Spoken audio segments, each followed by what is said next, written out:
Welcome to Toffee TV. It is the Everton News Daily. This video is sponsored by OneFootball. OneFootball's app makes it easier to find scores, stats and all the latest news in one place.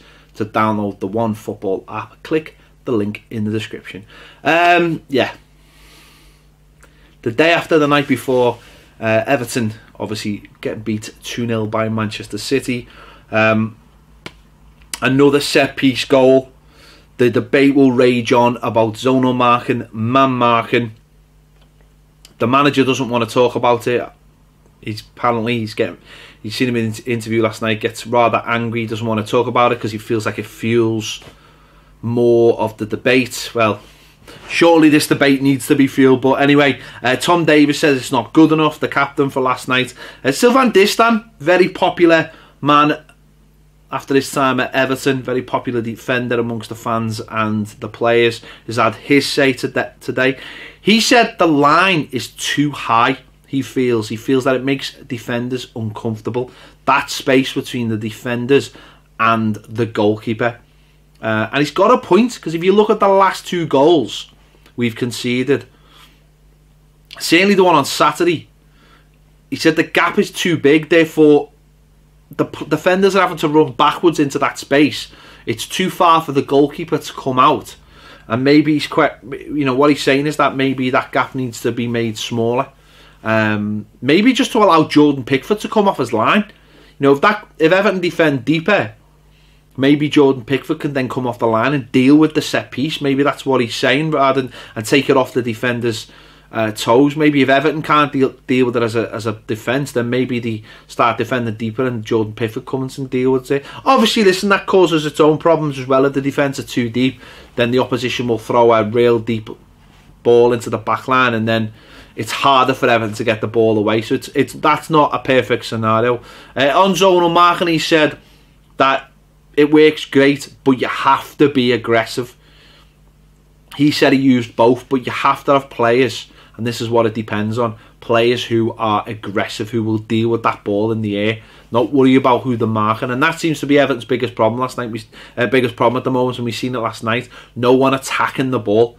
Kurt Zouma, one of many players who never got off the ground, allowing the Port to just header the ball in.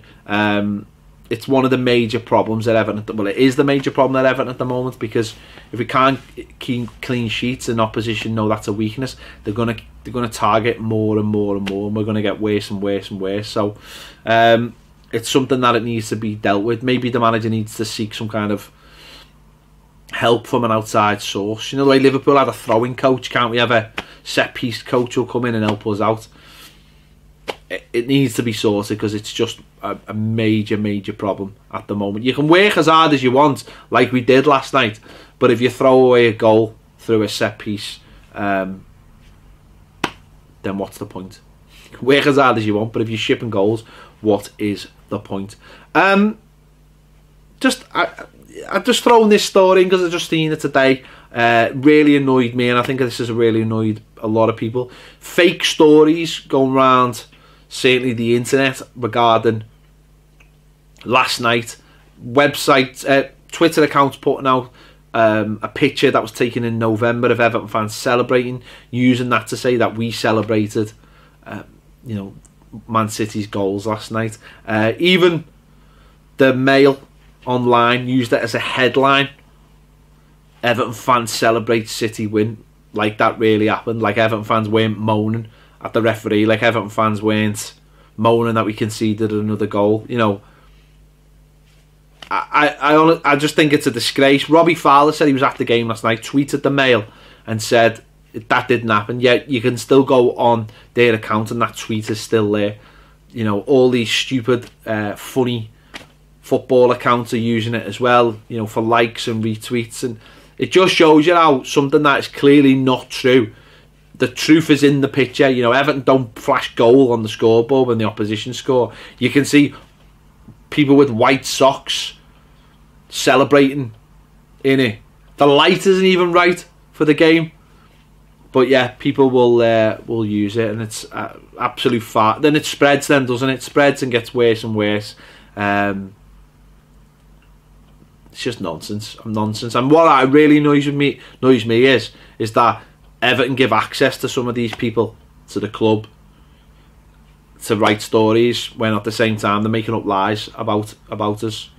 I'm trying to make the club look bad and make its fans look bad. I'll never understand that ever.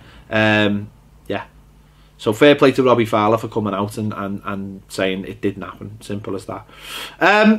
Davy Klaassen, still talking about Everton. He said he doesn't regret leaving Everton for one moment.